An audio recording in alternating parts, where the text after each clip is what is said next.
here with a BDT update. We're here at the varsity football game Friday night against the Clio Mustangs. It looks like we're just kind of letting the clock run out. 2:44 left in the fourth. There's a score of Clio 0, Lake Fenton 55. My money says it'll be that when the game's over. Meantime, the band sounds nice.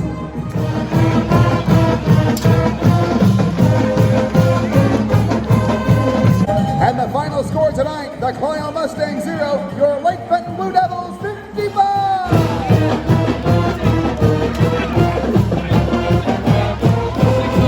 Well, Doug, I gotta say, thank you for spotting for one. Final score, 0-55 Lake Fenton. They came out strong out of the gate. I don't think Clio ever had a chance, man. Absolutely not. The way Lake Fenton came out, just determined to prove that they were the superior team.